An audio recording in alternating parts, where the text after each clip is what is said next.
friends, Namaskar. I am Dr. Prayatkar Kanadia. Today, I will talk about my novel Ecstasy. It's translated in English. It's real. I wrote in Gujarati. Its title was Hun Khovayo. But after few years, my nephew Tushil Chawda went to USA and he told to his host father, my uncle Prayatkar Kanadia is writer and he wrote a novel Hun Khovayo in Gujarati language. So his host father said to Tushil, you have to translate it in English. So Tushil called me and he told me, your novel should be translated in English. So I told him, you can translate it. So then Tushar told me, yes, I will translate it English in your novel. So Tushil Chawda translated it in 1 month and I am very happy. I was very happy that time. Friends, now I talk about my novel Hun Khovayo. It's translated in English. Its title is Ecstasy. મિત્રો હવે હું આપને મારી novel વિશે ગુજરાતીમાં વાત કરીશ. ગુજરાતીમાં હું ખોવાયો નોવેલનું ઇંગ્લિશમાં ટ્રાન્સલેશન થયું, પણ આ નોવેલ એટલી ખૂબ સરસ રીતે ઉપડી ગઈ હતી એ વખતે, જબરજસ્ત. એક જ મહિનાની અંદર લગભગ 3,000 કોપી ખતમ થઈ ગઈ હતી એ વખતે. મિત્રો આ નોવેલ હું ખોવાયો એ તુશીલ ચાવડા અમેરિકામાં ગયો હતો અને અમેરિકામાં એના હોસ્ટ ફાધર એ પણ એક રાઇટર હતા. એમને વાત કરી મારી નોવેલ વિશે અને એના હોસ્ટ ફાધર ખુશ થઈ ગયા અને કહ્યું કે આ નોવેલનું અંગ્રેજીમાં ટ્રાન્સલેશન થવું જોઈએ. અને તુશીલ ચાવડાએ લગભગ 1 મહિનામાં એ નોવેલનું ઇંગ્લિશમાં ટ્રાન્સલેશન કરી દીધું. મિત્રો આ નોવેલમાં એટલી સરસ વાત કરવામાં આવી છે, ઇનોવેટર વિશેની વાત કરવામાં આવી છે. એક ગરીબ બાળક બિલકુલ અનાથ છે જે ગામડામાં એને ખાવા પૂરતું 2 ટાઈમ ખાવા નથી મળતું, કપડાં પહેરવાનો તો પ્રશ્ન જ નહીં. આવા એક બાળક ઉપર વાર્તા છે. આ બાળક ભવિષ્યમાં મોટો ઇનોવેટર બની જાય છે, ગુજરાતનો બેસ્ટ ઇનોવેટર બની જાય છે. આ પાત્રનું નામ છે કુશલ. મિત્રો કુશલ એક નાનકડા ગઢડા જેવા ગામમાં રહેતો હોય છે અને એને લગભગ 2-3 વર્ષની ઉંમરમાં એના માતા પિતા વારાફરતી મૃત્યુ પામ્યા. કુશલ ઉપર જબરજસ્ત પહાડ તૂટ્યો હોય, હિમાલય તૂટ્યો હોય એવું દુઃખ આવી પડે છે. પણ કુશલ નાની ઉંમરથી જ મનનો મજબૂત હતો અને કંઈ હારે એમ નહોતો. કુશલે નક્કી કર્યું કે મારે જીવનમાં કંઈક કરવું છે, મારે આગળ જવું છે અને મારા પરિવારને, મારી બહેનો, મારા ભાઈને પણ મદદ કરીને એમને પણ આગળ લાવવા છે. તુશીલની જે કુશલ છે એની 2 મોટી બહેનો હતી, વાલી અને દોલી, અને નાનો ભાઈ હતો મૂળજી. મિત્રો આ કુશલ એકવાર આગગાડીના અવાજથી પ્રભાવિત થાય છે અને વિચારે છે કે મારે મારું ગામ છોડી દેવું જોઈએ અને પહોંચી જાય છે એક શહેરમાં અને શહેરમાં ત્યાં છાત્રાલયમાં એ પ્રવેશ મેળવી લે છે. બહુ કઠિન પરિસ્થિતિમાં પ્રવેશ મેળવે છે કારણ કે અચાનક નીકળી ગયો હોય છે ઘરેથી અને ત્યાં પ્રવેશ મેળવવો વગર ઓળખાણે એક ગરીબ બાળક કે જેની પાસે ચડ્ડી એવી હતી કે ચડ્ડીના બંને ખિસ્સા ફાટેલા હતા, એની પાસે પેલા મોટા શહેરમાં જવાના પૈસા પણ નહોતા. ગાડીમાં એ વિધાઉટમાં ટિકિટ વગર ઉપડી જાય છે. ટિકિટ એની જોડે નહોતી, ટીસીએ પણ એને ટકોર્યો, પણ ટીસીને એની આખી સ્થિતિની વાત કરે છે ત્યારે ટીસી ટિકિટ ચેકર ભાવ વિભોર થઈ જાય છે અને ઉલટા અને નાસ્તો કરવા માટેના પૈસા આપે છે. મિત્રો આ કુશલ સતત દોડધામ કરતો રહે છે, મોટા શહેરમાં ભણે છે અને ત્યાં પોતે કમાય છે અને ભણવાનો પોતાનો ખર્ચો કાઢે છે અને ખર્ચો કાઢ્યા પછી પણ જો એની પાસે પૈસા બચે છે તો એ પરિવારને મદદ કરે છે, પરિવારને આપે છે. કુશલની સ્થિતિ એટલી બધી કઠિન હોય છે કે ગામડે એને વેકેશનમાં કે રજાઓમાં જવું હોય તો એને અહીંયાથી પૈસા એકત્રિત કરીને, એકઠા કરીને, મજૂરી કરીને, પૈસા ભેગા કરીને ગામડે જાય છે અને વળતાનું ભાડું પણ એ પોતાને લઈને જ જવાનું હોય છે સાથે. તો કુશલ જ્યારે વેકેશન અથવા તો રજાઓમાં ગામડે જાય, ગઢડા ગામમાં, તો એ પોતે પૈસા પોતાની પાસે એ રીતે સંગ્રહ કરીને જાય છે. થોડાક પૈસા બહેનોને મદદ કરે છે, નાના ભાઈના ભણવામાં થોડાક પૈસા આપતો હોય છે.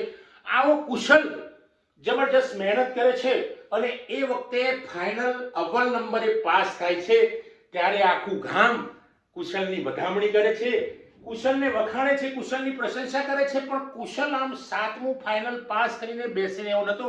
પછી તો થોડીક સંઘર્ષની પરિસ્થિતિ આવે છે, સંઘર્ષ ખૂબ કરે છે અને અચાનક એને પ્રાઇમરી શિક્ષકમાં નોકરી મળી જાય છે. મિત્રો, નોકરી પણ કેવા ગામમાં મળે છે? નોકરી પણ એવા ગામમાં મળે છે કે જે નાત જાત ધર્મના ભેદભાવ હોય છે એવા ગામમાં એને નોકરી મળે છે અને ત્યાં પણ એ બેસતો નથી. એ સતત પછી તો એ સંશોધનો કરતો રહે છે, એટલા બધા સંશોધનો કરે છે કે એ સંશોધનમાં એને સફળતા મળતી નથી, પણ એ ક્યારે હાર્યો નહોતો. સફળતા મળે કે ના મળે પણ મારે મારું કામ શરૂ જ રાખવું જોઈએ અને કુશલ સતત પ્રયત્ન કરે છે. એક દિવસ એ રાત્રે 2-3 વાગ્યા સુધી એનું કંઈક સંશોધન ચાલતું હતું, એ કરતો હતો અને અચાનક એ સંશોધન એનું સફળ થઈ જાય છે અને કુશલ એ જાંઘિયા અને બંડી સાથે ખાદીની, ગાંધી બાપુની જે ચાલતી ખાદી હતી એ ખાદીની બંડી અને જોગ્યો પહેરેલો હતો અને કુશલની જે પેલી સંશોધન ઇનોવેશન જે કર્યું હોય છે એ વસ્તુ સફળ થઈ જાય છે, એ બની જાય છે, એનું ઇનોવેશન થઈ જાય છે. કુશલ એટલો પાગલ જેવો થઈ જાય છે કે પેલા ગામમાં જ્યાં ધર્મ, જાતિ, નાત જાતના ભેદભાવ હતા એવા ગામમાં રાત્રે 4 વાગે, સવારના પહોરમાં 4 વાગે બહાર નીકળી જાય છે અને ગાંડાની જેમ નાચવા માંડે છે. એને નાચતા આવડતું નથી છતાં એ નાચા કરે છે. ત્યારે ગામમાં કોલાહલ મચી જાય છે કે ભાઈ આ માસ્તર સાહેબને થયું છે શું? બધા દોડી આવે છે અને કુશલને રોકે છે, પણ કુશલ રોકાતો નથી, તો નાચા જ કરે છે. મેં શોધી કાઢ્યું, મેં શોધી કાઢ્યું એમ કહીને નાચા કરે છે. પછી ગામના સરપંચ આવે છે ને કહે છે કે માસ્તર સાહેબ કેમ આટલા બધા ગાંડા જેવા થઈ જાય? ત્યારે માસ્તર સાહેબ થોભી જાય છે. અચાનક એમને ભાન આવી જાય છે ને કહે છે કે મેં એક સંશોધન કરી દીધું ને સફળ થઈ ગયું. કેવું સંશોધન કર્યું છે? તો માસ્તર સાહેબ કુશલ કહે છે કે મેં એક સ્પ્રે પંપનું સંશોધન કરી દીધું છે અને આવું સંશોધન લગભગ ક્યાંય મળશે નહીં. કદાચ એની મને પેટન્ટ પણ મળશે અને પાછળથી પેટન્ટ પણ મળી જાય છે કુશલને આ પંપની. કુશલ સ્પ્રે જ નામ આપે છે એનું. કુશલને જે ગામના સરપંચને લોકો આવીને વાત કરે છે કે જે કુશલ માટે નાત જાત ધર્મના ભેદ રાખતા હતા એવા સરપંચને પણ આશ્ચર્ય લાગે છે અને સરપંચ પૂછે છે કે શું શોધ કરી? ત્યારે કુશલ બતાવે છે ને એની સફળતાનું વાત કરે છે. સરપંચ ભાવ વિભોર થઈ જાય છે. ગામ આખું કે જ્યાં આભડછેટ હોય છે, જ્યાં નાત જાત ધર્મના ભેદ હોય છે એવા ગામના લોકો કુશલ પ્રત્યે પ્રભાવિત થાય છે અને કુશલની માફી પણ માંગે છે. અને કુશલને તો પછી આ સંશોધનના પછી તો કુશલ ઘણા બધા સંશોધનો કરી નાખે છે કે વિશ્વની અંદર એવા સંશોધનો કોઈ નહોતો કર્યા.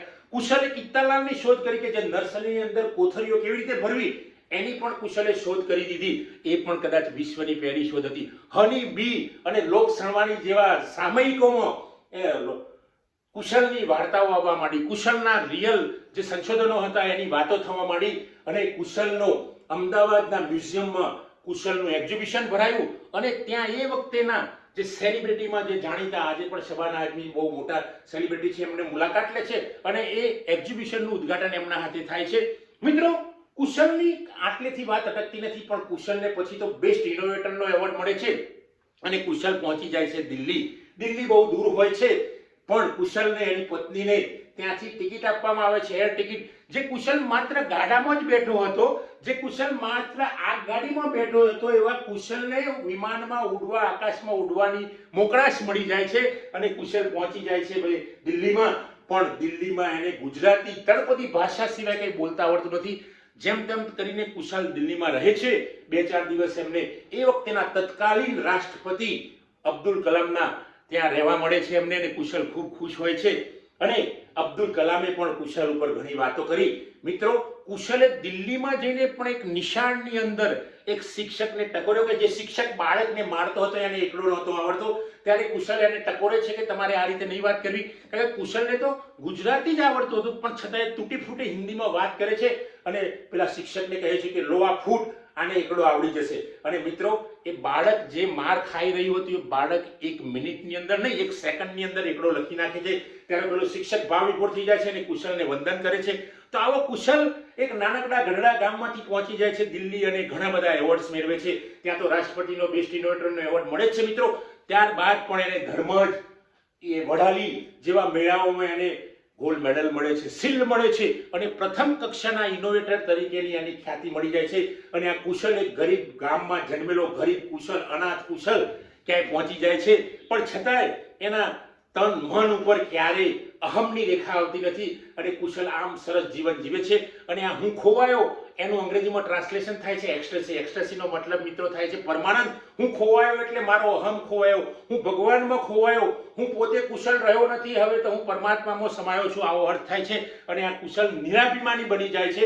નિરાભિમાની નાનપણથી જ હોય છે, પણ આ કુશલ એનું જીવન સફળ બનાવી દે છે. એના બાળકોને પણ ખૂબ ભણાવે છે, એના બાળકો પણ સારી જગ્યાએ નોકરી લાગી જાય છે અને કુશલ ગામની અંદર સરસ રીતે જીવન જીવે છે. અચાનક મિત્રો આવી પડે છે, આ નોવેલમાં આ વાત નથી, પણ હું કહી દઉં, કુશલ લગભગ 88 વર્ષ સુધી જીવે છે અને અચાનક એના ભગવાનનું નોતરું આવે છે કે ભાઈ અમારે તમારી જરૂર છે સંશોધન કરવા માટે, તમે અમારા ત્યાં સ્વર્ગમાં આવો.